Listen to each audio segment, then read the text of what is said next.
오늘 주시는 말씀 보도록 하겠습니다. 야고보서 1장 9절에서 15절까지의 말씀인데요. 제가 여러분 대신해서 9절부터 15절까지 봉독하겠습니다. 개역 개정판으로 읽겠습니다. 낮은 형제는 자기의 높음을 자랑하고 부한 자는 자기의 낮아짐을 자랑할지니 이는 그가 풀의 꽃과 같이 지나감이라. 해가 돋고 뜨거운 바람이 불어 풀을 말리면 꽃이 떨어져 그 모양의 아름다움이 없어지나니 부한 자도 그 행하는 일에 이와 같이 쇠잔하리라. 시험을 참는 자는 복이 있나니 이는 시련을 견디어낸 자가 주께서 자기를 사랑한 자들에게 약속하신 생명의 면류관을 얻을 것이기 때문이라. 사람이 시험을 받을 때에 내가 하나님께 시험을 받는다 하지 말지니 하나님은 악에게 시험을 받지도 아니하시고 친히 아무도 시험하지 아니하시느니라. 오직 각 사람이 시험을 받는 것은 자기 욕심에 끌려 미혹됨이니 욕심이 잉태한즉 죄를 낳고 죄가 장성한즉 사망을 낳느니라. 아멘. 하나님의 말씀입니다. 아들람 기도의 세 번째 주제입니다. 바로 재정에 대한 주제인데요. 오늘 제목을 가난과 부의 시험을 이기라 라는 제목으로 지어봤습니다. 하나님의 은혜가 여러분들의 삶 가운데 충만하시기를 축복합니다. 오늘의 현대인들에게 돈만큼 가장 우리의 삶에 밀접한 영향을 주는 것이 또 뭐가 있을까 싶습니다. 성경에서 돈에 대해서 언급한 구절이 약 700구절이 넘는다고 하고요. 예수님께서 비유를 드셨는데 비유의 3분의 1이 다 돈에 관련된 비유라고 합니다. 그러니까 예수님도 돈의 중요성에 대해서 굉장히 알고 계셨고 강조하셨고 이 돈을 어떻게 벌고 누구를 위해 또 무엇을 위해 쓰고 벌어야 할지를 말씀을 하셨죠. 예수님께서 그렇게 강조하셨다는 것은 이 돈이 우리 삶에 지대한 영향을 미치고 있기 때문에 그렇고, 또한 세상을 살아가는 사람들의 주된 관심사가 또한 돈이기 때문에 그런 것일 겁니다. 지난 화요일 교직원 회의 때 저희는 돌아가면서 이제 일기를 나누거든요. 교직원들이 일기를 나누시는데 한 간사님께서 일기를 나누어 주셨어요. 자기가 겪은 일을 얘기해 주셨습니다.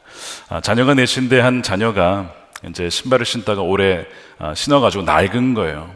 이제 새 신을 신어달라고 아빠에게 얘기를 한 겁니다. 당연히 사줘야죠. 근데 그 원하는 모델이 있었어요. 그리고 그 모델의 가격을 보니까 거의 30만 원 가까이 되는 운동화였습니다. 보통 그런 운동하면 농구화가 아닐까 싶어요. 아마 기능성 있는 굉장히 쿠션이 좋고 미끄러지지 않으면서 발목을 잘 잡아주는 그런 운동화가 보통 한 2-30만 원 합니다. 저도 신어보지는 않았지만 그럴 거라고 저는 믿습니다. 그래서 어쨌든 그런 운동화를 사달라고 아빠한테 담대히 요구를 했습니다. 근데 아버지의 마음에 또 형편에 그 30만 원 가까이 되는 운동화는요, 저도 마찬가지고 대부분의 부모님에게 굉장히 부담되는 금액일 겁니다. 자녀가 많다고 했잖아요. 아마 적더라도 그건 결코 적은 금액은 아닌 것이죠. 그러니까 이 아버지가 어떤 생각을 했냐면 해외 직구를 통해서 비슷한 기능의 비슷한 모양의 운동화를 3분의 1 가격에 주문을 한 겁니다. 직구니까 한 2주가 걸려서 도착했어요. 그리고 그 자녀에게 이 운동화를 딱 준 겁니다. 그 자녀가 어떻게 반응했을까요? 가 아니고, 내가 언제 이거 사달라 그랬어요? 그러는 거예요. 내가 언제 이거 사달라 그랬냐고요. 왜 내 말을 무시하세요? 이렇게 나오는 거예요. 아버지가 당황하죠. 이것 때문에 자녀들도 여러 가지 이제 안 좋은 상황 분위기상, 그러니까 각기 제 방에 들어가게 되고 이런 상황이 벌어지게 됐습니다. 이런 거 주문하려고 했으면 미리 말을 해줬어야죠. 왜 나한테 물어보지도 않고 마음대로 내가 원하지도 않는 거를 주문하냐고. 제가 이제 그 일기를 들으면서 저도 마음이 아팠습니다. 저도 다둥이의 아버지로서 자녀에게 가장 좋은 것을 주기 원하는 자는 부모보다 누가 더 있겠습니까? 부모가 가장 좋은 것을 자녀에게 주기를 원하지요. 그런데 그 자녀는 아버지의 그 마음과 형편을 잘 헤아리지 못하는 것 같아서 마음이 참 아팠습니다. 자녀들은 부모의 심정을 잘 몰라요. 미숙하기 때문에 그렇습니다. 미숙한 자녀들은 그저 자기가 필요한 게 뭔지만 얘기를 해요. 그리고 당당하게 권리를 요구하고 마치 맡겨놓은 것처럼 찾아내려고 하는 경향이 있습니다. 성숙하면 감사하게 되지만 자녀들은 대부분 어릴 적에는 그런 마음을 갖기가 참 어렵습니다. 또한 부모 입장에서 모든 자녀가 해주는 대로, 그러니까 원하는 대로 다 해줄 수는 없지요. 한정된 재산 또 재정이 있기 때문에 다 해줄 수가 없는 거예요. 그러니까 이런 걸 모르니까 참 마음이 아픈 것이죠. 물론 자녀의 입장에서 보면 아마 누군가 친구 중에 그 신발을 신고 있는 친구가 있었는지도 모릅니다. 그리고 어쩌면 친구들이 다 그 신발을 신고 있는지도 몰라요. 그 친구만 제외하고. 또래 압박이 있습니다. peer pressure라고. 친구들이 무엇인가를 갖고 있으면, 근데 나는 없으면 굉장히 압박을 받죠. 내가 거기에 어울리지 못하는 것 같고 끼지 못하는 것 같고 뒤처지는 것 같기 때문에 꼭 내가 필요하지 않아도 갖고 싶어 하는, 아니 가져야만 하는 마음을 갖기 마련이에요. 그리고 이 세대의 문화가 아이들에게 그것을 요구합니다. 그래서 그것을 사게 만들죠. 그러니까 어떤 그 특정한 브랜드의 모델을 갖지 않으면 마치 루저인 것처럼, 실패한 인생처럼 몰아가는 문화가 우리 사회에 있습니다. 그러니까 돈과 소유로 그 사람을 평가하려고 하는 것이 이 세상의 속성이에요. 그러니까 자녀든 또 부모든 이러한 물질 만능주의, 어떤 자본주의 세상 속에서 우리가 살아가고 있습니다. 그래서 돈이 있으면 참 행복한 것 같고 돈이 없으면 매우 불행한 것만 같은 그런 마음이 들고 실제로 그렇다라고 속삭인다는 것이죠. 근데 여러분, 제가 오늘 읽지 않았지만 16절에 내 사랑하는 형제들아 속지 말라라고 얘기를 합니다. 속지 말아라. 우리의 가진 것이, 우리의 소유가 우리의 가치를 결정하지 않고 우리의 행복을 결정하지 않는다. 결코 속지 말아라 라고 말씀을 분명히 성경은 하고 있어요.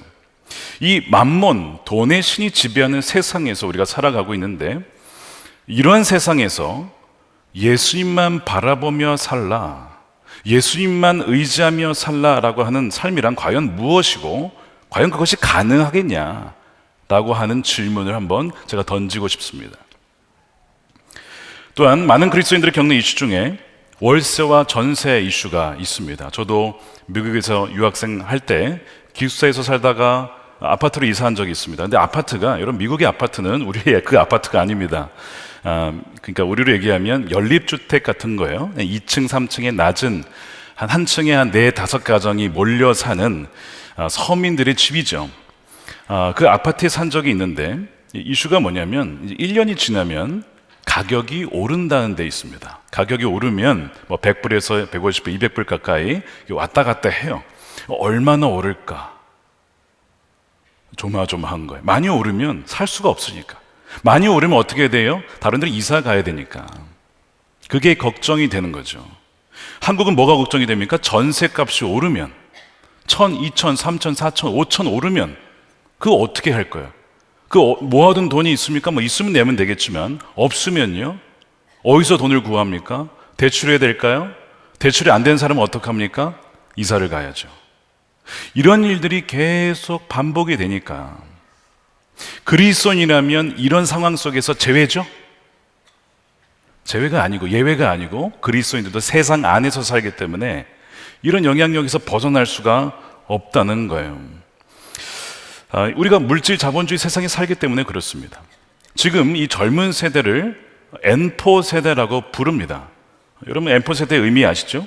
연애도 포기, 결혼도 포기, 자녀도 포기, 자기 집 마련도 포기, 인간관계도 포기. N4, 모든 것을 다 포기하는 세대가 되었다는 거예요. 어느 목사님께서 포기란 김장 닦을 때만 쓰라고 했는데 왜 자꾸 포기하냐? 누가 그러셨더라? 하여튼 그러셨어요. 신나다 목사님이셨나요? 포기는 김장 닦을 때만 써야지 왜 자꾸 포기하냐 이거야. 근데 왜 포기하는지 여러분 아시죠? 돈 때문에요. 여러분, 돈이 있으면요, 돈이 있으면 연애도 왜 포기합니까? 해야죠. 연애 안 포기, 결혼 안 포기, 자녀 안 포기, 내 집 마련 안 포기, 관계 안 포기죠. 돈이 있으면 왜 포기해요? 안 포기하죠. 돈이 없으니까, 벌어야 되니까 다 포기하는 거예요. 중요하지 않은 것들은 다 포기해버리는 것입니다. 이것이 M4 세대의 현실이잖아요. 우리가 사는 현대사회고 세속 도시입니다. 사실상 죄송하지만 돈이 지배하는 세상입니다.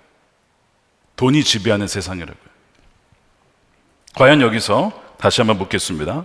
예수님만 바라보는 삶, 예수님으로 충분한 삶이 가능하냐? 그게 무슨 의미냐? 라고 하는 거예요. 오늘은 무엇을 먹어야 하나? 무엇을 입어야 되나? 다음 달 등록금 내야 되는데 학비 어디서 구하나? 다음 주 월세 내야 되는데 직원들 월급 줘야 되는데 잔고가 없네? 어떡하지? 카드로 해야 되나? 리볼빙으로 막아야 되나? 지금 리볼빙의 빚이 어마어마하게 지금 터지기 직전이랍니다. 우리 한국 사회가. 리볼빙 그 빚이 돌려막기에 한계가 다가오고 있다는 것이죠. 그러니까 아주 실질적인 고민들을 안 믿는 사람만 하는 게 아니고 믿는 사람들, 심지어 목회자도 합니다.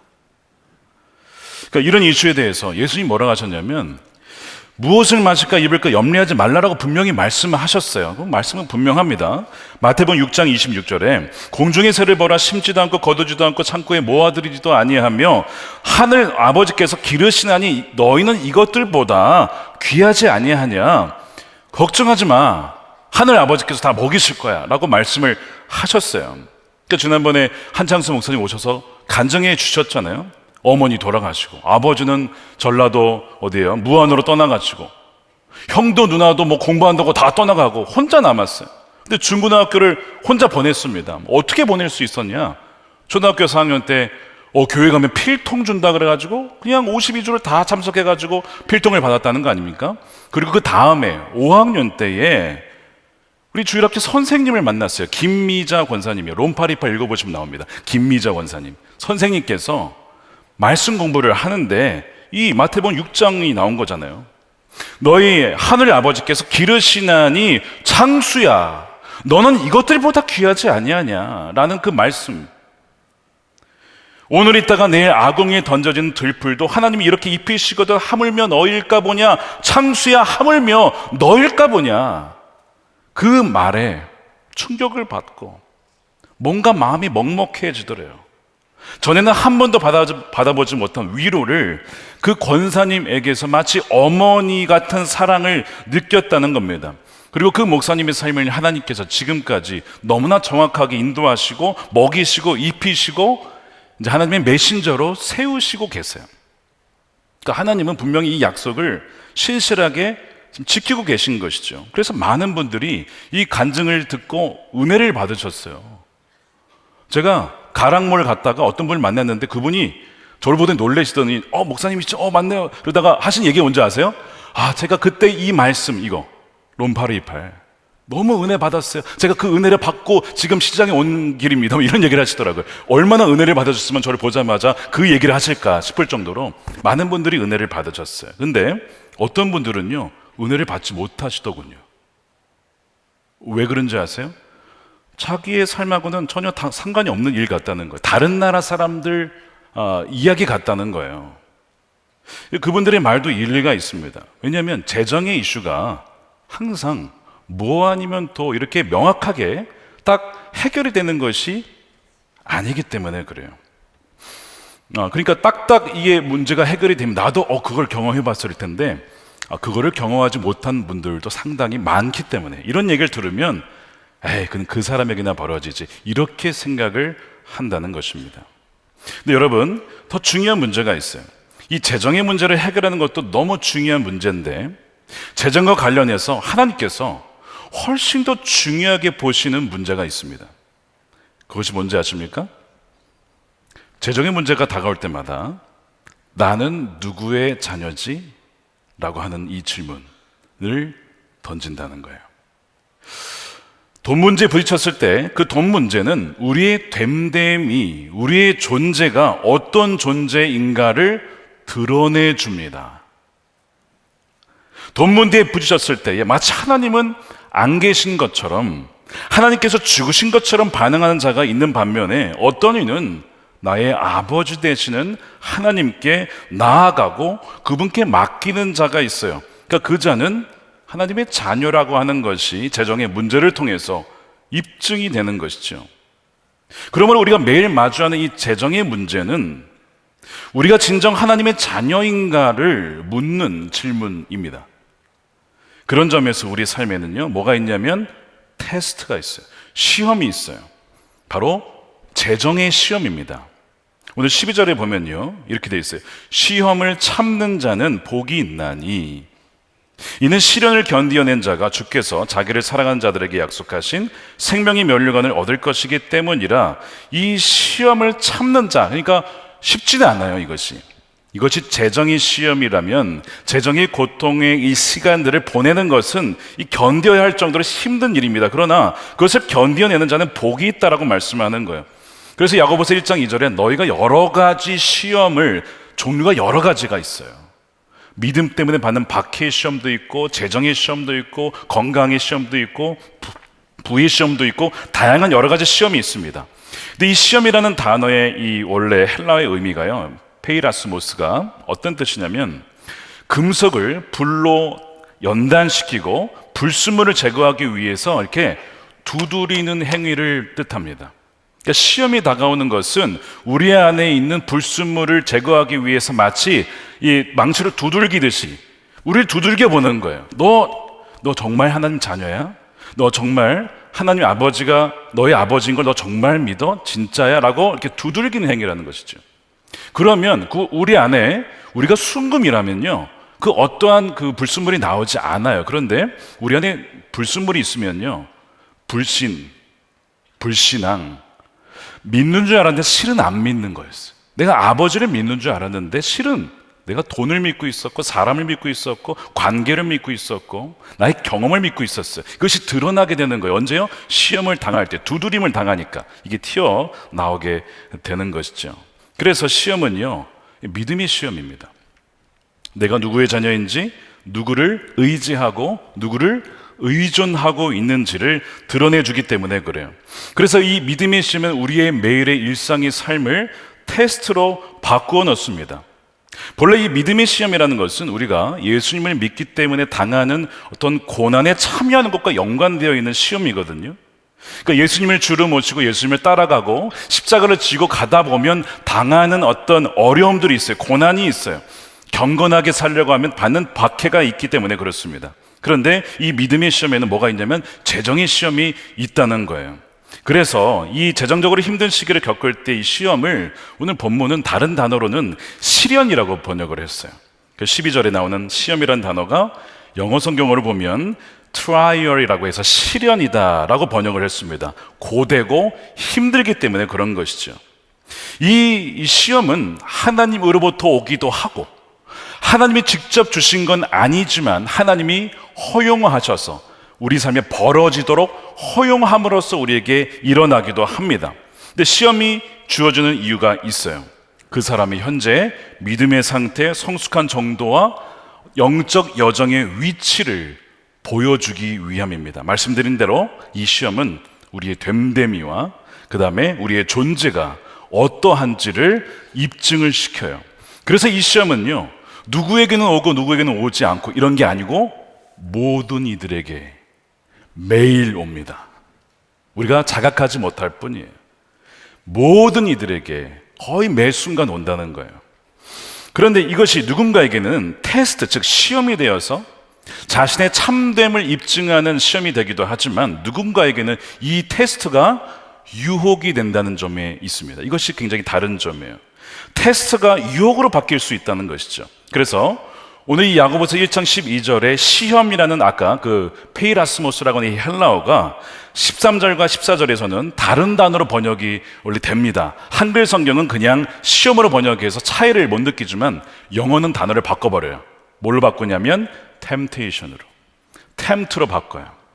그래서 똑같은 시험이라고 한글 나와 있지만 실은 뉘앙스 차이가 있습니다. 자, 13절에 사람이 시험을 받을 때에 내가 하나님께 시험 당한다, 즉 유혹을 받는다라고 하지 말지니 하나님은 악에게 시험 받지도 아니하시고 친히 아무도 시험 유혹하지 아니하신다는 거예요.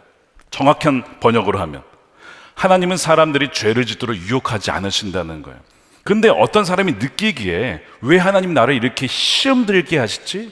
이 재정 문제를 이렇게 어렵게 만들어서 유혹에 빠지게 만드시냐고 묻는데, 여기에 말씀은, 성경은 하나님 아무도 유혹하지 않는다라고 분명히 말씀하고 있어요. 그럼 왜 유혹을 받는다고 느끼냐? 내가 돈의 유혹을 느끼고 이렇게 이 고난, 이 재정의 어려움 때문에 자꾸 이 돈에 끌려가는 유혹을 느끼게 만드냐라고 했을 때 이유가 뭔지 아십니까?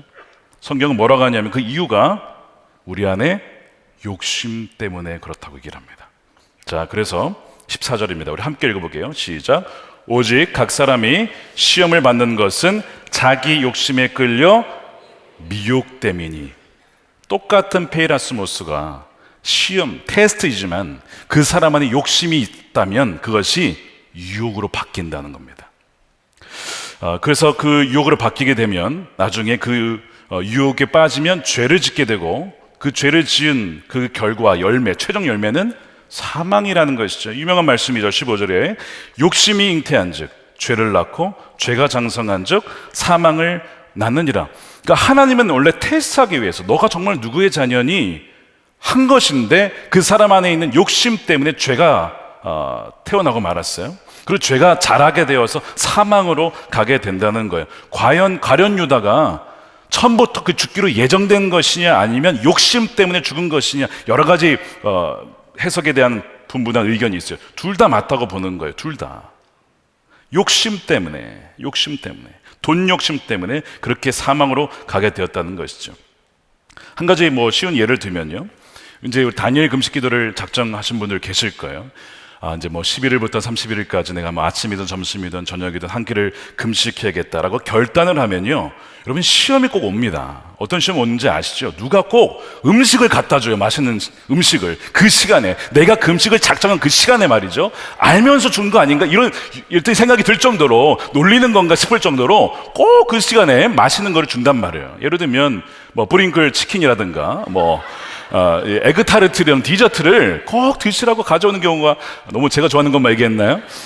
가져온단 말이에요. 그러면 자, 이게 어떻게 테스트가 되냐? 제가 정말 금식을 결단했습니다. 감사하지만 저는 금식하고 있습니다. 그 뭐가 입증된 거예요?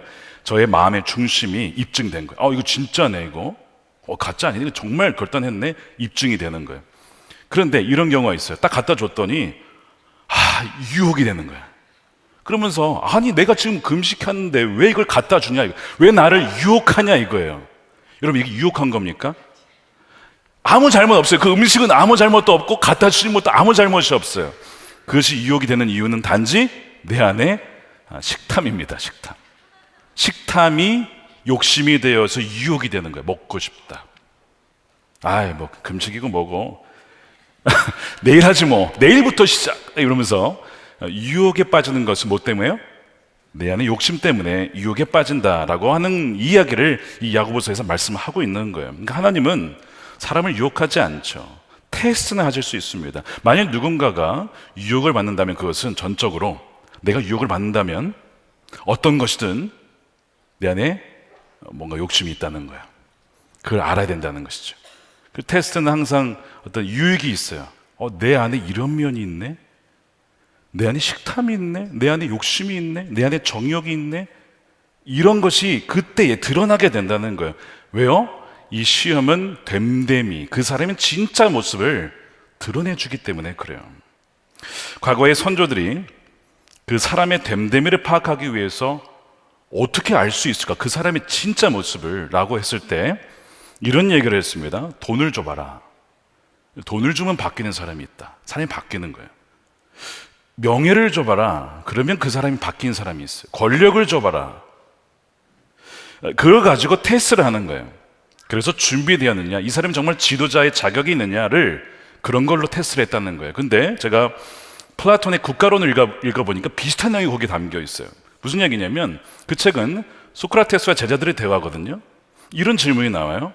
누가 나라의 수호자, 가디언이 되어야 되느냐, 지금으로 말하면 누가 대통령이 되어야 되고 누가 국회의원이 되어야 되느냐, 누가 도지사가 되어야 되느냐, 이 질문이에요. 누가 정말 백성들을 위해서, 국가를 위해서 일할 사람인지 아닌지를 어떻게 아느냐, 그 사람이 좋은 사람으로 보이기를 바라는 사람인지 아니면 실제로 좋은 사람이 되기를 바라는 사람인지, 그러니까 그렇게 보이는 척하는 사람인지 정말 좋은 사람이 되기를 원하는 사람인지를 어떻게 아느냐, 여기에 무슨 얘기를 하는지 아십니까? 이런 얘기를 합니다. 그 사람으로부터 명예와 보상을 한번 뺏어봐라, 혹은 줘봐라.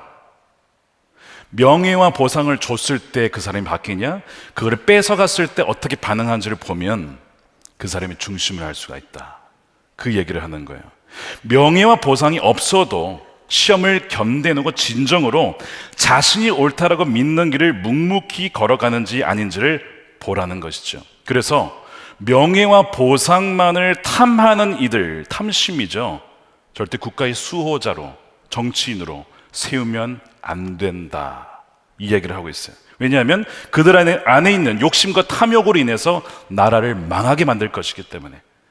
비슷한 얘기를 하고 있죠. 오늘 야고보서의 말씀과 통하는 면이 있지 않습니까? 15절에 이 욕심이라는 이 동일한 단어가 로마서에서 사도 바울은 탐심으로 번역을 했어요. 이 탐심은 10계명의 10번째 계명이죠. 탐내지 말아라 라고 얘기를 했어요. 이 탐심이란 것은 뭐냐면 갈망이에요. 여러분, 갈망 자체 나쁜 게 아닙니다.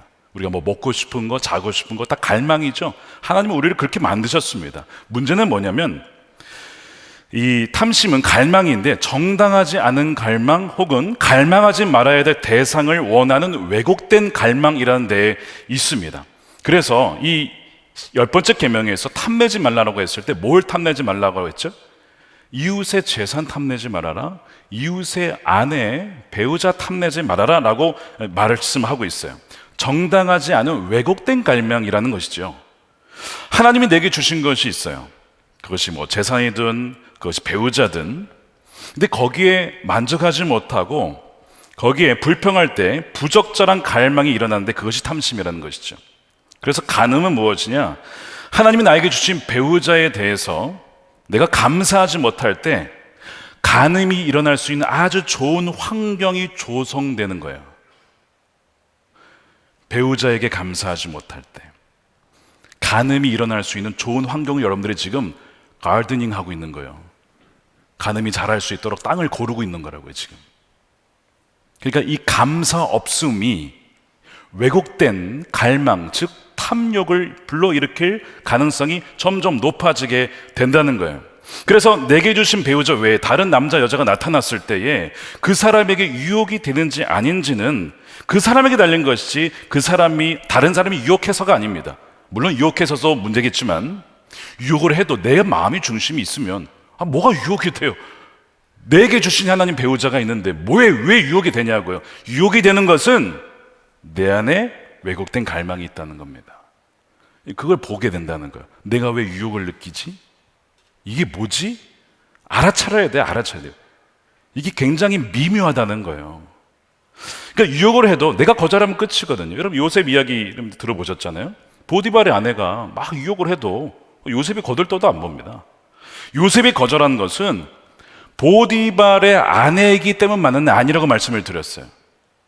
만일 그녀가 싱글이었으면 그러면 괜찮냐? 그것도 아니라는 거예요. 싱글이어도 왜 안 되냐? 그녀는 나의 배우자가 아니기 때문에 안 된다는 거예요. 당신 내 배우자가 아니라 이거예요.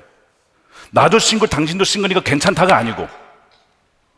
그러니까 아무리 유혹을 해도, 심지어 막 옷을 잡아 끌고 막 그래도 벗고 나오잖아요, 그냥. 왜 이렇게 좋아하시죠? 근데 좀 당황스럽네요. 자, 생각을 다시 모아가지고 딴 생각하지 마시고 뿌리치고 나오는 거예요. 나는 아닌데 왜 저 여자가 왜 저래? 이러면서 나오는 거죠. 그게 요셉이었어요. 만약에 그 자리에 요셉이 아니라 루벤이 있었다고 칩시다. 루벤. 넘어갔겠죠. 루벤 넘어갔을 거예요. 그 아버지의 여자를 탐했던 사람 아닙니까? 그러니까 거기에 누가 있느냐가 또 굉장히 달라지게 되는데요. 이게 바로 이 유혹과 시험의 차이인 것이죠. 우리에게 어떤 테스트가 주어지느냐, 9절부터 11절에 보면요, 가난의 시험이 있고요, 부의 시험이 있다는 거예요. 자, 9절에 낮은 형제는 자기의 높음을 자랑하고 부한 자는 자기의 낮아짐을 자랑할지니 이는 그가 풀의 꽃과 같이 지나감이라. 자, 여기서 9절에 낮은 형제는 비교적 가난한 그리스도인들을 가리키고, 10절에 부한 자는 비교적 부자 그리스도인들을 가리킵니다. 물론 이 가난과 부는요, 여러분 좀 상대적이에요. 예를 들면 우리가 부하다고 해서 미국의 입장에서 봐서는 그렇지 않을 수도 있고, 미국에서 가난하다고 해서 한국보다는 훨씬 잘했을 수도 있습니다. 우리가 가난하다고 해서 동남아에서 보게 되면 훨씬 부자일 수 있어요. 그러니까 이 부와 가난은 굉장히 상대적인 개념일 수 있는데, 어찌됐든 그 자신의 인생의 어떤 히스토리에서 내가 특별히 가난할 때가 있고 재정적으로 부족할 때가 있고 좀 부할 때가 있잖아요. 어느 때든지 그때는 각각 그 시대에 맞는 시험이 있다라고 말씀을 하고 있는 거예요. 시험이 각각 있다는 것입니다. 결혼할 때 우리가 이런 고백을 해요. 가난할 때나 부할 때나 이 아내를 제 아내로 끝까지 사랑하겠습니다. 이거 재정 문제 때문에 가난하다고 해서 버리지도 않고, 부자라고 해서 이제 내가 다른 여자 만나겠다라고 버리지도 않겠다는 거예요. 그 서약을 했죠. 자, 그러면 그게 진짜인지 뭐가 오는 거예요? 테스트가 오는 거예요. 그게 진짜인지 이 삶에서 검증을 해야 돼요. 그거를 뭐 하나님이 주시기도 하지만 마귀가 주기도 하는 거예요. 그건 이제 유혹이 되는 것이죠. 미국에서부터 이제 부부 학교를 이렇게 섬기면서 또 한국에 와서 행복 플러스 이렇게 하다 보면서 그 메리지 앤 앤리치, 프리페어 앤리치라고 하는 그 과정이 있습니다. 진단, 부부 진단을 하게 되면 9개 영역에 있어서 부부의 관계를 이렇게 수치로 딱 보여줘요. 그러면 그 중에 하나가 재정 영역이 있습니다. 재정 영역이 건강한 부부가 있으면 그렇지 못한 부부도 상당히 많아요. 이 낮은 수치 때문에 이 부부 관계가 위험을 느끼게 되는 거예요. 위기를 느끼게 됩니다. 그런데 이 재정 영역을 보게 되면요, 행복에 영향을 미치는데 가난에도 영향을 미치고 부에도 영향을 미칩니다. 흥미로운 것은 가난하면 불행하고 부하면 행복할 것 같은데 꼭 그렇지 않다라는 거예요. 가난해서 불행하기도 하고 그것 때문에 이혼도 하지만 부해서 불행하고 부해서 이혼하는 사람도 있다는 겁니다. 그래서 가난해서 혹은 부자라서 이혼하게 되었다면 우리가 아까 얘기했던 그 서약을 어긴 것이죠. 테스트에 실패를 하게 된 것입니다. 이런 식으로 우리 삶의 하나님은 각각의 우리 경제 형편에 따라서 가난의 시험, 부의 시험을 주신다는 거예요. 먼저 첫 번째, 우리 가난과 비천의 시험을 보겠습니다. 가난과 비천의 시험. 9절 말씀을 세 번역으로 보면 이렇습니다. 우리 함께 읽어보겠습니다. 시작. 비천한 신도는 자기가 높아지게 된 것을 자랑하십시오. 이 비천하다는 말은 낮고 겸손하다라는 말을 의미하기도 합니다. 그런데 10절에 부자라는 단어가 나오기 때문에 부자와 대조되는 의미로서 여기서는 가난한 상태, 경제적인 궁핍함을 의미해요. 물론 가난하기 때문에 더 겸손하게 되었다는 두 가지 모두를 의미할 수도 있습니다. 지금 여러분 야고보서 이제 1장 초반을 읽어보시면 이 야고보가 누구에게 편지를 쓰고 있냐면 흩어져 살고 있는 하나님의 백성들에게 쓰고 있습니다. 12지파에게 문안하노라 이렇게 쓰고 있거든요. 그러니까 지금 박해를 받고 흩어져 살고 있는 유대인 그리스도인들에게 지금 이 편지를 보내고 있습니다. 이들이 예루살렘을 떠나야 했어요. 믿음 때문에. 그래서 시리아나 어떤 북부 팔레스타인 지역에 정착을 하고 있었는데 이 경제적인 궁핍과 사회적인 혼란과 또한 주위 사람들로부터의 배척을 받고 있었던 상황이었어요. 그러니까 어려운 상황이죠. 그런 사람들에게 이 편지를 보내게 된 거예요. 혹은 어떤 경제적인 어려움을 당해서 흉년을 당했든지 아니면 몸이 불편해서 더 이상 일을 할 수 없기 때문에 가난해졌든지 어떤 경우에 있어든 간에 지금 경제적으로 어려운 사람들에게 오는 시험이 있다는 겁니다. 이 시기가 테스트의 시기라는 거예요. 이 시기는 고난의 시기고 시련의 시기입니다. 그러나 본질적으로 아까 말씀드렸어요. 이 시기는 어떤 시기냐면 내가 진짜 하나님의 자녀인가? 내가 정말 주님만을 신뢰하는가? 정말 주님을 의지하는가를 입증하는 시기이기도 한다는 거죠. 최근에 몇 년 동안 계속 신학교에 신학생들이 줄고 있습니다. 올해는 약간 좀 바뀌었다고는 하지만 계속 줄고 있었어요. 신학생들의 어려움이 뭘까요? 일단 뭐 재정이 가장 큰 이슈예요. 학비 내는 것부터 해서 생활비 이런 것이 굉장히 어렵죠. 그러니까 이제 주의 종이 되겠다라고 들어갔는데 이미 신학교 다닐 때부터 거기서부터 어려움을 이제 만나게 되는 겁니다. 제가 은퇴하지 않은 목사님의 그 신학교 시절 이야기를 들은 적이 있습니다. 학교에 입학을 하고 기숙사에 들어왔는데 한 달 식비를 다 먼저 내고 들어왔어요. 근데 그 다음 달 식비가 없는 거예요. 기숙사 입구에 근처에 이제 계단에 벤치에 앉아 있는데 이 저녁 때가 됐는데 사람들이 이제 학생들이 다 뭐 밥 먹으러 들어가고 또 이제 뭐 공부하러 가고 이런 상황 속에서 해가 어둑어둑해지고 자기는 다음 달에 낼 식비가 없고 먹을 것이 없는 거예요. 분위기는 점점 어두워지고 돈은 없고 뭐 이런 생각, 굉장히 우울해지잖아요, 생각이. 그러니까 내가 이렇게 있어서는 안 되겠다, 뭐 도움을 청할 사람도 없고 조용히 눈을 감고 이분이 묵상을 하다가 사도신경을 한번 묵상하자는 생각이 들어서 사도신경을 천천히 암송을 하는 거예요. 전능하사 천지를 만드신 하나님 아버지를 내가 믿사오며, 이거잖아요. 근데 그걸 하는데 진행을 못 하는 거예요. 왜 진행을 못 할까요? 자, 전능하사 천지를 만드신 하나님 아버지를 내가 정말 믿나? 이 생각이 딱 드는 거예요. 수천 번 외웠던 그 고백인데 여기서 넘어가지 않고 생각이 들더래요. 지금까지 한 번도 전능하신 하나님을 의심해 본 적이 없었는데 막상 지금 재정의 위기를 당하니까 이 구절이 확 들어오면서 내가 정말 전능하신 하나님 아버지를 믿었느냐, 이게 테스트가 되고 있는 거예요. 테스트가. 천지를 지으셨다면 이 천지가 모두 하나님의 소유인데, 하나님이 이렇게 부유하신데 그런 하나님을 내가 아버지로 믿는다고 하면서 4월 기숙사비 때문에 걱정하는 것이 과연 맞는 것이냐, 내 믿음이 과연 옳은가, 이렇게 막 묵상을 하다 보니까 결론이 이거는 불신앙이구나, 결론이 그렇게 가더래요. 불신앙이구나라고 결론이 가니까 이게 불안한 게 아니고 마음의 평강이 확 찾아오더래요.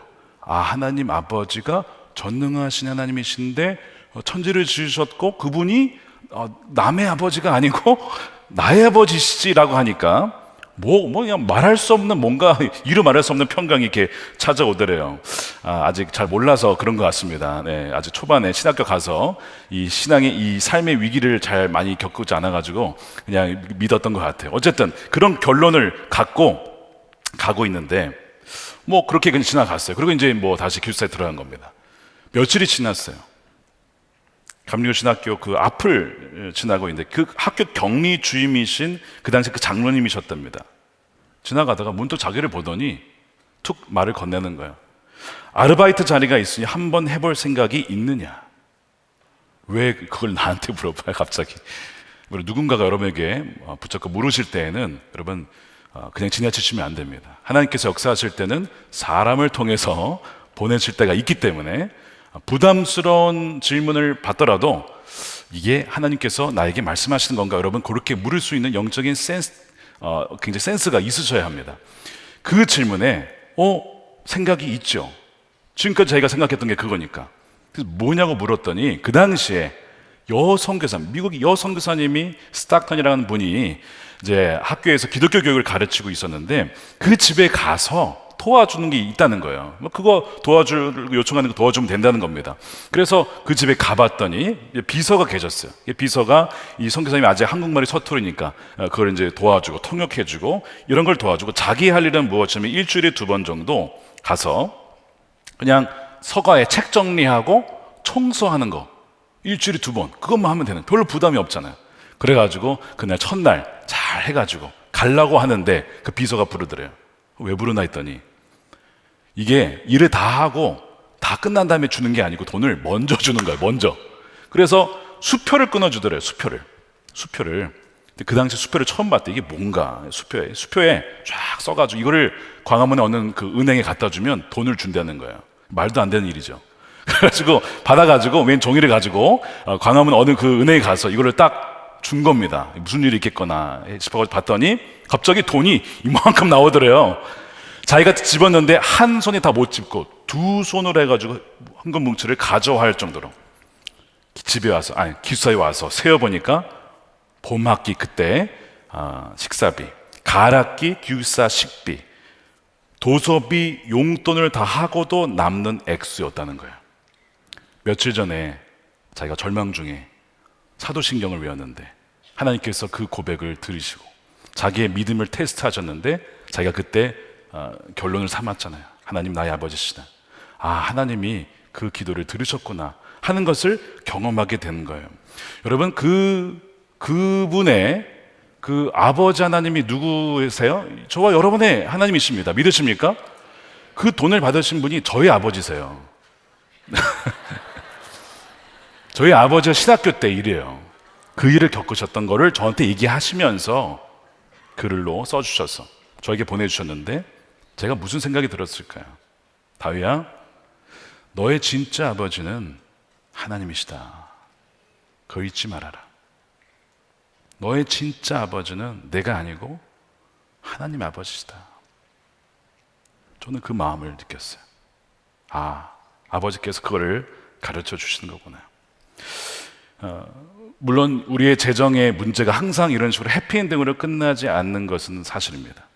어떤 경우에는 해결이 되지 않을 때도 있어요. 아무리 기도해도 응답되지 않을 때도 있습니다. 근데 왜 그런지 아십니까? 이 재정 시험의 목적은요, 재정을 얻는 데 있지 않습니다. 비천함의 시기는 부유하게 되는 것이 시험의 목적이 아니에요. 하나님을 내가 진정 신뢰하고 그럼에도 불구하고 내가 하나님을 사랑하느냐, 그럼으로써 내가 진정 하나님의 자녀인가, 이것을 검증하기 위함이기 때문에 그래요. 그래서 9절에서 비천한 성도는 무엇을 자랑하라고 했어요? 9절에 세 번역에 이렇게 되어 있습니다. 비천한 신도는 자기가 높아지게 된 것을 자랑하십시오. 가난하게 된 성도가 왜 자기가 높아진 것, 그 높아졌다는 것은 그럼 뭘 의미하는 걸까요? 이 높아졌다는 의미가요, 다른 성경에서는 이렇게 쓰여졌습니다.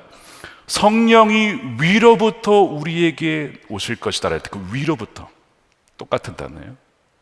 예수님께서 부활하시고 승천하셔서 보호자 그 위에 앉으셨다 했을 때 그 위에, 이 얘기는 지금 무슨 말씀을 하고 있냐면 성도는 믿음으로 인하여서 지금도 사실상 하늘의 높은 영역에 속해 있는 자라는 사실, 그것을 자랑하라는 거예요. 그것을 깨달으라는 거예요. 비록 내가 이 땅에서 나그네와 같은 삶을 살고 있고 비천한 몸을 가지고 살고 있을지 모르겠지만 우리의 영광의 몸으로 바뀌어지고, 또한 우리의 신분은 바로 하나님의 백성으로서의 그 높은 곳에 주님과 함께 있게 된다는 것, 바로 그것을 자랑하라고 하는 것이죠. 그래서 부자가 되었다는 뜻이 아니라 가난하지만 영적으로는 부유한 자가 되었다는 것을 자랑하라. 너희가 어려울 때에 과연 진짜 이 너의 영적인 상태와 위치를 자랑할 수 있느냐? 그렇다면 너희들은 시험에 통과한 것이다. 바로 그 말씀을 하고 있는 것이죠. 야고보서 2장 5절 말씀 보세요. 내 사랑하는 형제들아 들을지어다. 하나님이 세상에서 가난한 자를 택하사 믿음에 부유하게 하시고 또 자기를 사랑한 자들에게 약속하신 나라를 상속으로 받게 하지 아니하셨느냐? 믿음에 부유한 자, 하나님께 부유한 자, 하나님께서 자기를 사랑한 자에게 주시는 그 나라, 여러분들은 바로 상속자다. 그것을 자랑할 수 있느냐? 바로 우리가 재정적으로 어려울 때에 우리가 고백해야 될 내용이 바로 이것이라는 거예요. 이들은 재정보다 돈보다 하나님을 더 사랑한다는 특징을 갖고 있어요. 하나님 그들에게 나의 나라를 상속시킬 것이라고 약속을 하시는 거예요. 물론 가난한 것 자체가 그렇게 만드는 것은 아닙니다. 오히려 여러분, 경제적인 어려움 때문에 신앙을 떠나는 이들도 있습니다. 가난하기 때문에 불행하다라고 느낄 수도 있습니다. 하지만 이 비천함의 시기를 통과하는 이들은 누구냐면 천국의 소망이 더 분명해지고, 또한 금방 사라질 이 땅의 보화가 아니라 영원한 하늘의 보화가 있음을 보고 이 땅을 살아가며 이 땅에 있어 주어진 재정을 그 나라를 위해서 쓰게 된다는 것이죠. 그래서 예수님을 사랑하니까 그 나라를 더 사모하게 된다는 거예요. 우리에게 이 마음이 있느냐라고 하는 것을 언제 알 수 있냐면 우리가 비천에 처했을 때에, 바로 그때 검증이 된다는 거예요. 여러분들이 재정적인 어려움과 궁핍을 당하고 계시다면 이것을 이겨내야 될 시험이구나, 하나님의 테스트구나라는 것을 여기시길 바랍니다. 이 기간이 내가 믿음에 부유한 사람이 될 절호의 찬스구나. 예수님께서 산상수훈에서 가난한 자들에게 복이 있나니 하나님 나라가 저희 것이다 라고 했던 그 약속이 나에게 성취되어질 바로 그런 기회구나 라고 여기시는 여러분들의 믿음이 되시기를 축복합니다. 그러면 여러분들이 이 어려운 시기를 좌절함으로 낭망하는 것이 아니라 내 믿음이 더욱더 단련되어지고 정금과 같이 나오게 될 기회구나 라고 여기게 될 것입니다. 비천한 신도는 바로 높아진 것, 그의 영적인 상태가 지금 높이, 그 하늘 높이 하나님과 있다라는 것을 자랑하라고 하는 거예요. 여러분, 자랑이 언제나 나쁜 게 아닙니다. 자랑이 나쁜 게 아니라 문제는 뭐냐면 사람이 무엇을 자랑하는가, 그것이 문제인데 그 사람이 자랑하는 그 무엇이 보면 그 사람의 됨됨이를 알 수가 있어요. 지금 내가 얼마나 큰 집에 사는지, 내가 얼마나 크고 비싼 차를 타는지 이런 걸 자랑할 것이 아니라 정말 내가 주님과 함께 그 나라의 백성이며 그 나라의 상속자임을 자랑하느냐, 그걸 보면 그 사람의 됨됨이를 정말 알게 되게 된다는 것이죠. 예레미야 9장 23절에 그리스도인들이 무엇을 자랑하고 자랑하지 말아야 되는가를 이렇게 말씀합니다. 여호와께서 이와 같이 말씀하시되 지혜로운 자는 그의 지혜를 자랑하지 말아라. 용사는 그의 용맹을 자랑하지 말라. 부자는 그의 부함을 자랑하지 말라. 자랑하는 자는 이것으로 자랑할지니 곧 명철하여 나를 아는 것과 나 여호와는 사랑과 정의와 공의를 땅에 행하는 자인 줄 깨닫는 것이라. 나는 이 일을 기뻐하노라. 여호와의 말씀이니라. 너희들이 나를 아는 것, 내가 하나님을 알아요. 내가 하나님을 경험했어요. 내가 하나님을 오늘도 어제도 날마다 동행하며 경험하고 있어요. 그것을 자랑하는 것을 하나님이 기뻐하신다고요. 여러분, 뭘 자랑하고 계십니까? 진짜 우리의 소유를 자랑하는 것이 가장 사실은 어떻게 보면 우스운 거죠. 없어질 것들인데, 다 사라질 것들인데, 내가 무엇을 자랑하는지를 보면 나의 영적인 상태를 보게 된다는 거예요. 여러분, 하나님을 자랑하십시오. 여러분들이 주님과 함께 그 나라의 상속자가 되었다는 것, 높아지게 되었다는 것을 여러분 그걸 자랑하시는 여러분들이 되시기를 축복합니다. 두 번째 시험은 뭐냐면 부와 풍요의 시험이 있습니다. 자, 10절을 다시 보겠습니다. 부한 자는 자기의 낮아짐을 자랑할지니.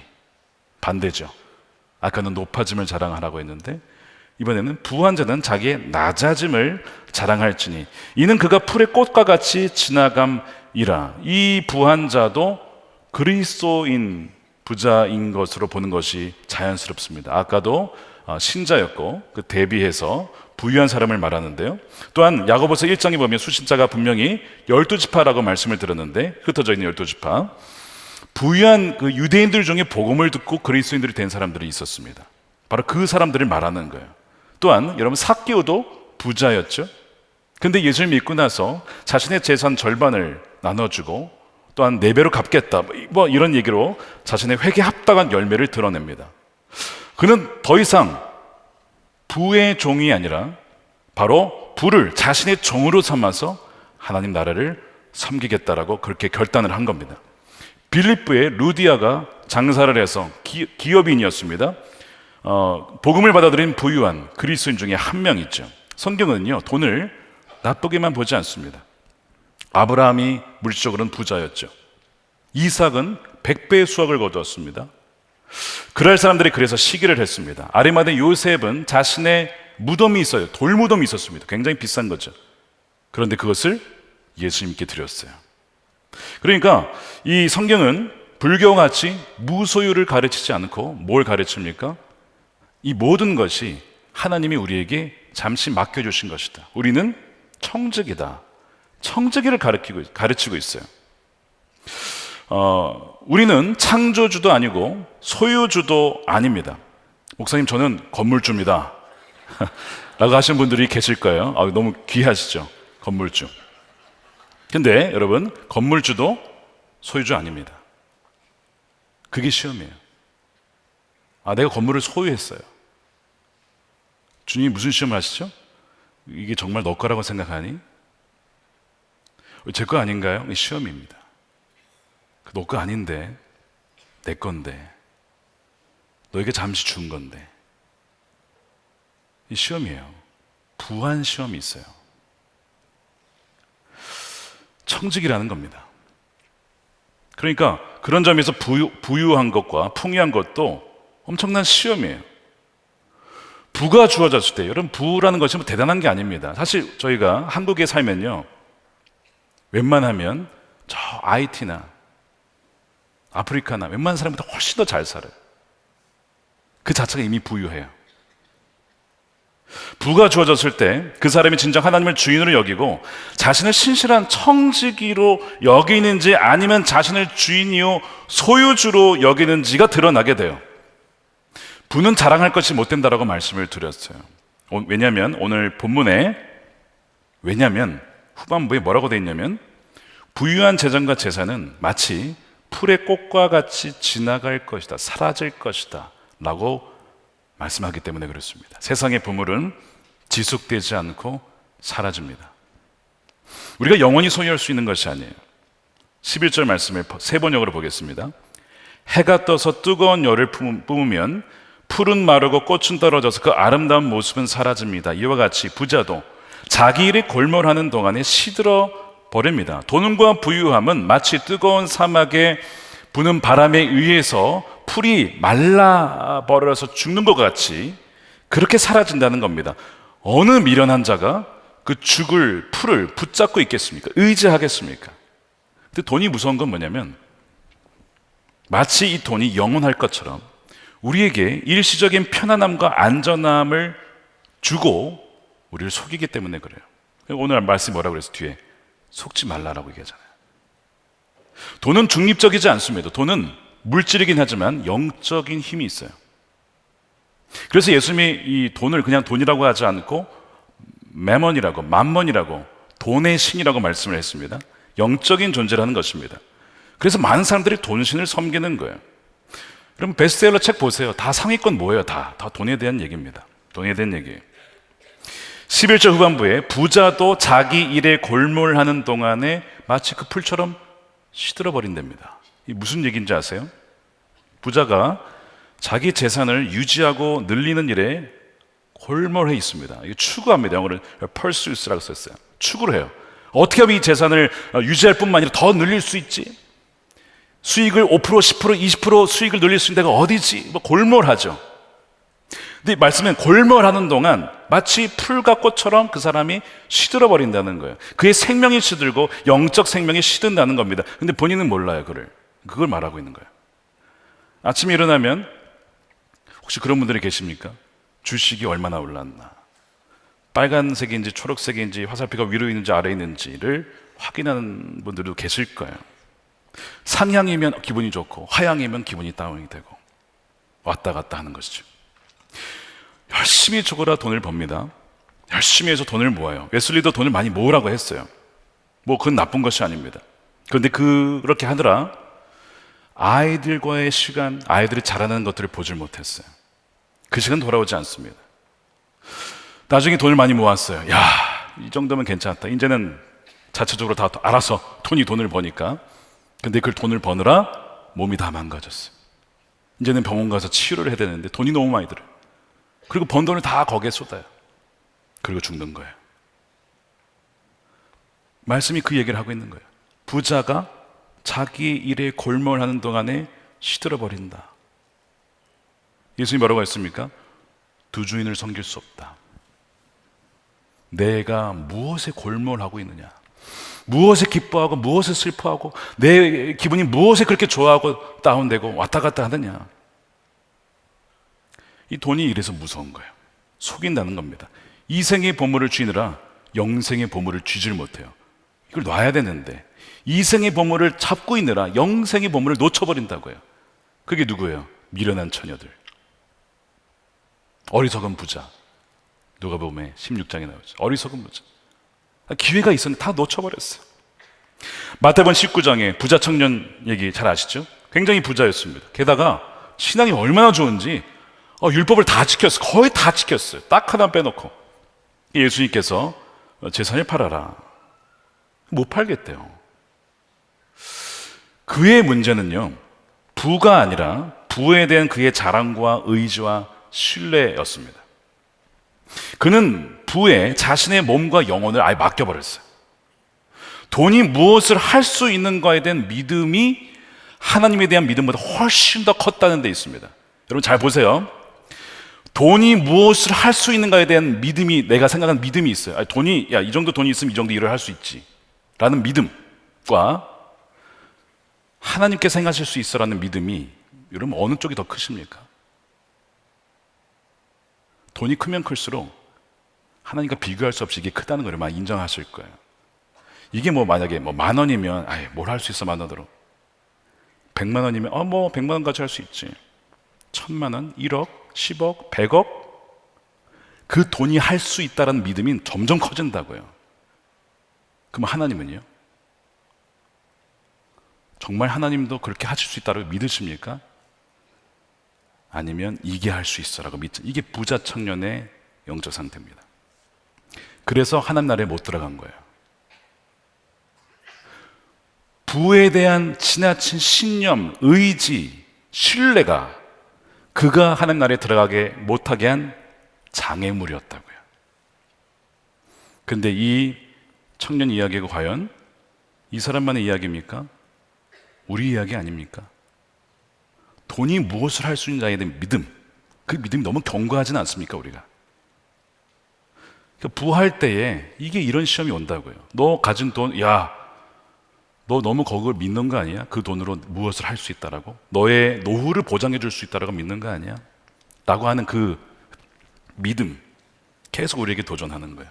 존 플라벨이라고 하는 청교도가 쓴 책 중에 마음 지키기란 책이 있어요.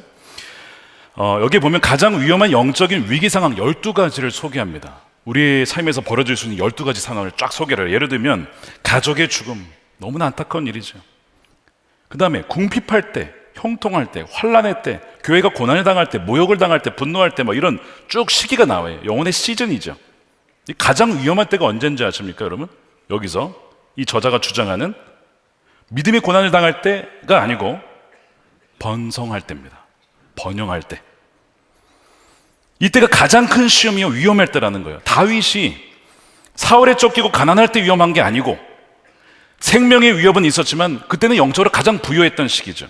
오히려 그가 왕이 되고 형통할 때 유혹이 넘어가는 거예요. 솔로몬이 가난하고 약할 때 위험한 것이 아니고 주변 국가들이 다 와가지고 엎드리고 절하고 조공 바치고 막 쌓아둘 것이 없이 돈이 막 쌓여 있을 때, 그때 솔로몬이 타락한 거예요. 가장 위험할 때입니다. 왜 이 번성이 가장 큰 유혹이 되는가, 시험이 될까? 이 야고보서 이 말씀은 우리의 가장 큰 문제는 문제가 없는 것이 문제다. 가장 큰 영적인 시험은 시험이 없는 것이 가장 큰 시험이다. 가장 큰 위험은 위험이 없다는 것이 가장 큰 위험이다라고 얘기하는 거예요. 위험의 부재. 너무 위험이 없어. 너무 평안해서 주님께 나아갈 이유가 없네. 기도할 이유가 없네. 뭐가 문제가 있어야 기도할 거예요. 이게 위험하다는 거죠. 그거를 존 플라벨이 청교도가 얘기를 하면서 간파를 했어요. 교회 역사를 보면 박해의 시기, 믿음의 핍박의 시기, 영적으로 가장 깨어 있었는데 핍박이 없을 때 영적으로 잠들고 힘이 없고 죽어가는 거예요. 그러니까 야고보서 앞에 뭐라고 했어요? 시험을 만나거든, 여러 가지 시험을 만나거든 기쁘게 여기라.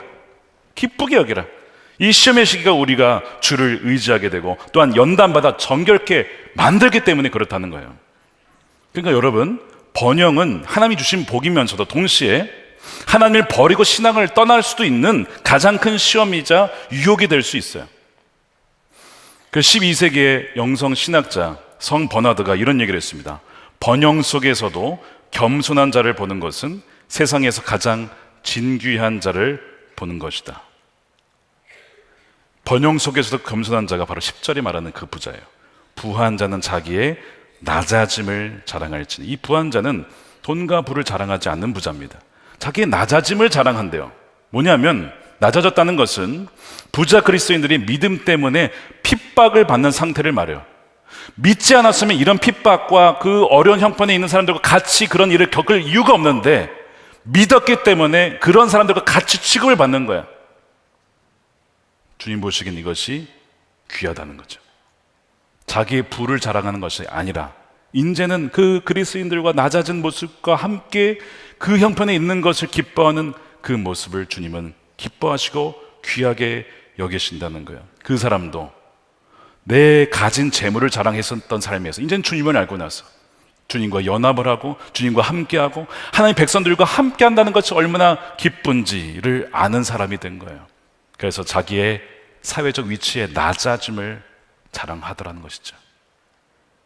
그가 뭘 깨달은 거예요? 사실상 내가 하나님과 그 나라의 높은 곳에 있음을 아니까 여기서 낮아질 수 있었던 것이죠. 그러니까 여러분, 혹시 재정이 있으십니까? 나에게 이런 마음이 있으세요? 정말? 선한 청지기는 부의 유혹을 다 이기고 부를 다스리는 자입니다. 더 이상 부는 자신의 주인이 될 수 없어요. 나의 종이 되는 거예요. 그래서 이제는 그 부를 가지고 자랑하거나 나를 위해서 쓰는 것이 아니라 나만을 위해 쓰지 않고 선한 일에 쓰게 되는 것이죠. 그래서 디모데 전서 6장 17절에 이렇게 되어 있어요. 그대는 이 세상의 부자들에게 명령하여 교만해지지 말고 낮아지라는 거예요. 겸손하게. 덧없는 재물에 소망 두지 말고 오직 우리에게 모든 것을 풍성히 주셔서 즐기게 하시는 하나님께 소망을 두라고 하십시오.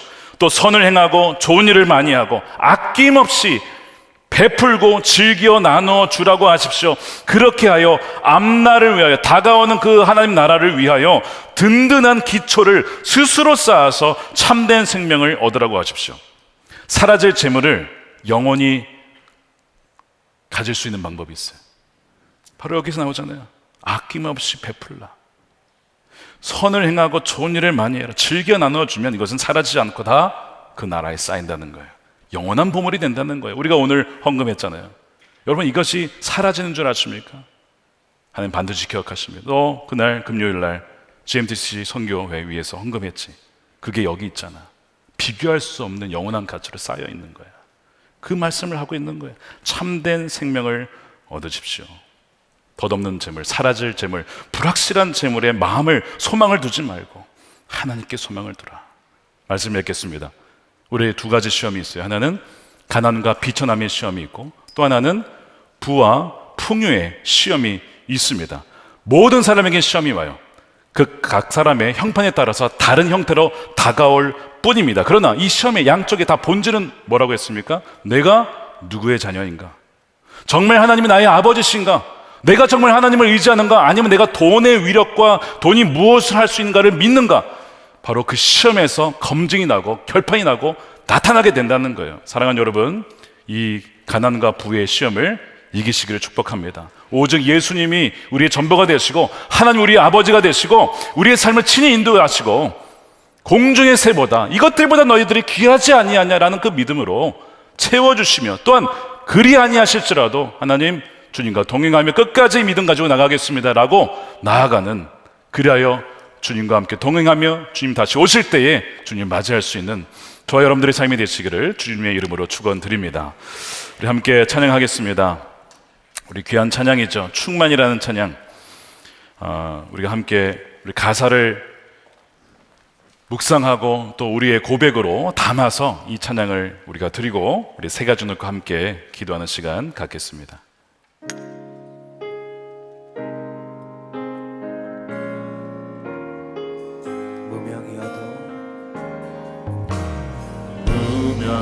무명이어도 공허하지 않은 것은 예수 안에 만족함이라.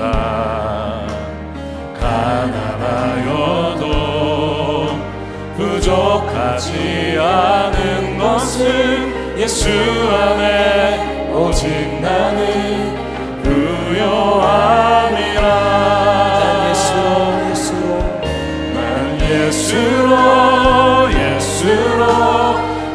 예수로 충만하네. 난 예수로 충만하네. 난 예수로 충만하네. 영원한 왕 내 안에 살아계시네.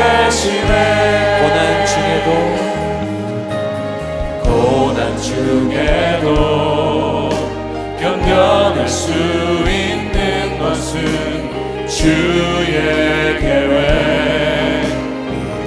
때문이라. 실패하여도 일어설 수 있는 것은 예수 안에 오직 나는 승리함이라. 두 손 들고 찬양합니다. 난 예수로 예수로 충만하네. 난 예수로 충만하네. 난 예수로 충만하네. 영원한 난 내 안에 살아계시네. 내 몸이 약해도 낙심하지 않은 것은 예수 안에 나 완전함이라. 화려한 세상 부럽지 않은 것은 난 예수로 충만함이라. 난 예수로 충만하네. 세상 모든 것들도 부럽지 않네. 난 예수로 충만하네. 영원한 내 안에 살아계시네. 난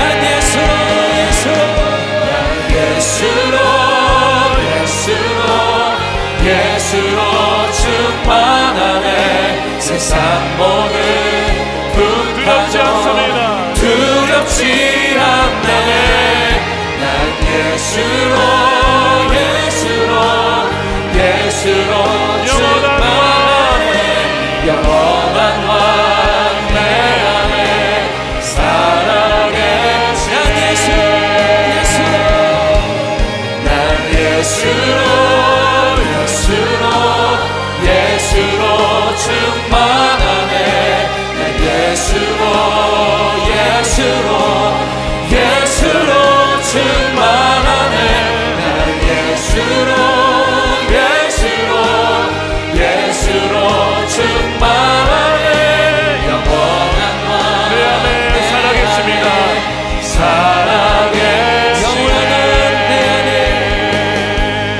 영원한 왕 내 안에 살아계시네. 아멘. 우리 함께 기도하겠습니다. 첫 번째로 기도할 때 여러분 정말 전능하신 하나님, 천지를 지으신 그 하나님이 여러분들의 아버지이심을 정말 믿으십니까? 우리가 사도신경으로 매주 고백을 하지만 정작 정말 내가 그것을 믿지 못했구나, 내가 하나님보다는 사람을 믿었고 의지했고 재정을 더 신뢰했구나 라고 하는 마음이 드신다면 오늘 이 자리에서 우리가 회개했으면 좋겠습니다. 하나님을 믿는다고 하면서 하나님을 아버지라고 고백하면서 그 모든 근심 걱정을 다 짊어지고 가는, 마치 고아인 것처럼 살아가는 것이 우리의 모습은 아니었는가를 이 시간 돌아보면서, 하나님 이제 이 고백이 그저 사도신경 하나의 신조의 그냥 말로만 하는 고백이 아니고 진정 하나님께서 나의 아버지 되시고 나의 공급자 되시고 나의 생명 되시고 나의 삶을 친히 인도하시는 주님이 되심을 이 시간 고백하며 그것을 누리며 살아가는 우리의 삶이 되게 해달라고 우리 주여 한번 크게 외치고 함께 동성으로 기도하겠습니다. 주여, 하나님, 정말 하나님 아버지, 나의 아버지라고 고백은 하지만 우리 마음의 중심에서는 하나님 온전히 신뢰하지 못했지만 이 시간 고백합니다. 하나님, 나의 아버지심을 고백합니다. 나의 아버지심을 고백합니다. 오 주님, 우리의 삶을 지혜하시고 가장 좋은 길, 가장 선한 길 아버지 인도하시는 하나님, 무엇 없이 모르지 아니하시고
우리 두 번째로 기도하겠습니다. 여러분, 무엇을 자랑하고 계십니까?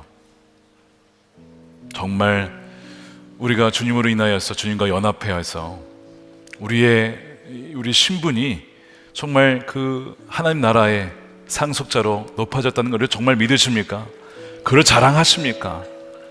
우리가 이 물질, 이 자본주의 세상에 살다 보면 그것이 잘 안 보이고 비교를 당하고 또한 여러 가지 보이는 눈에 현혹이 되어서 그걸 멀리 바라보지 못합니다. 믿음의 눈으로 그걸 바라보지 못하고 눌리고 자꾸 줄어들고 움츠러드는 우리의 삶을 복원합니다. 이 시간 우리가 기도할 때에 주님, 우리가 가난과 비천의 시험을 지날 때가 있습니다. 내 안에 모든 사심과 욕심과 탐심을 버리게 하시고 그 기간이 더욱더 우리 영혼이 정결하게 되어지는 기간으로 삼아 주시옵소서. 비천할 때에 주님 하는 것을 더 자랑하게 하시고 주 안에 높아진 하나님 백성임을 자랑하는, 진정 자랑해야 될 것을 자랑하는 자가 되게 하여 주시옵소서. 우리 다시 한번 두 손 들고 주여 한번 외치고 기도하도록 하겠습니다. 주여, 주의 말씀 의지하여 깊은 곳에 눈을 던져 오늘 그가 놀라운 일을 지금 보라. 주의 말씀 의지하여 믿음으로 눈을 던져 믿는 자에게 능치 못하는데 주의 말씀 의지하여 깊은 곳에 눈을 던져 오늘 그가 놀라운 일을 지금 보라.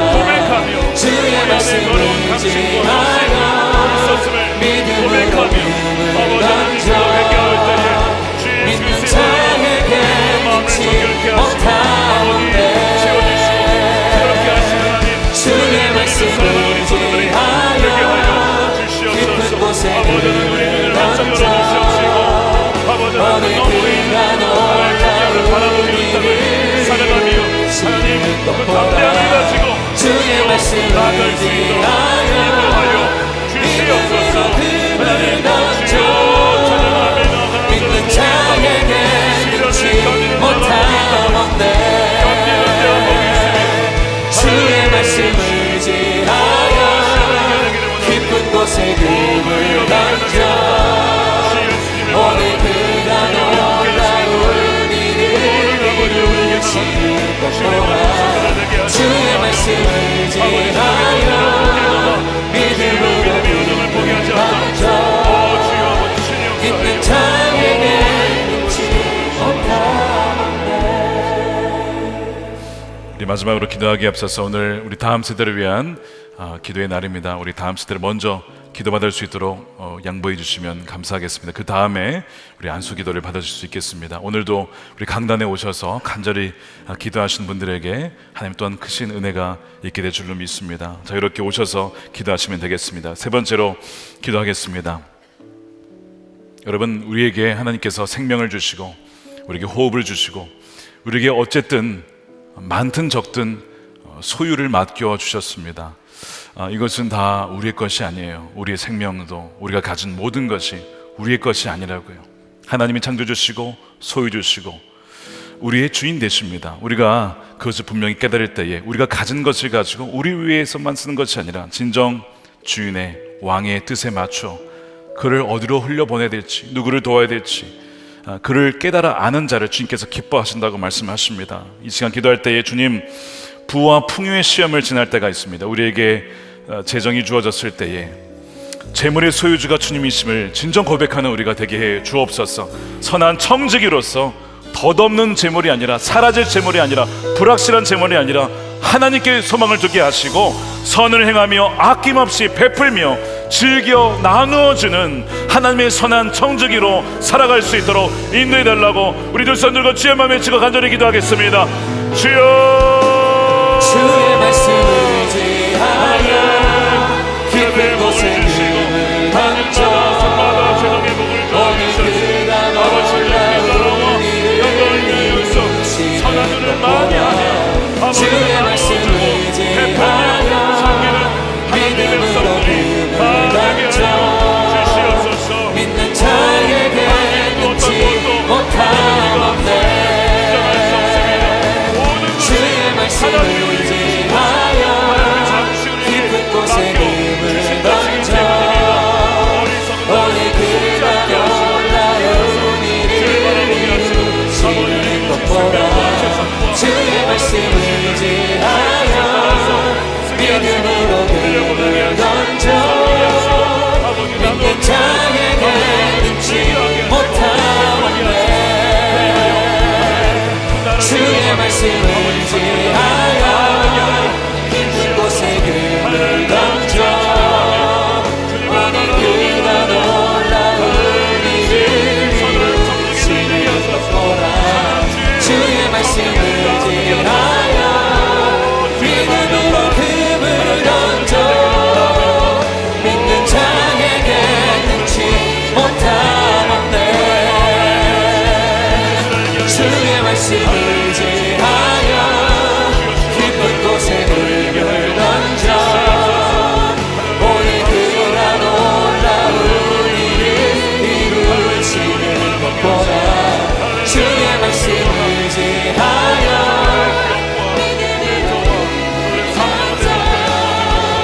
믿는 자에게 능치 못함 없네. 예수로 예수로 예수로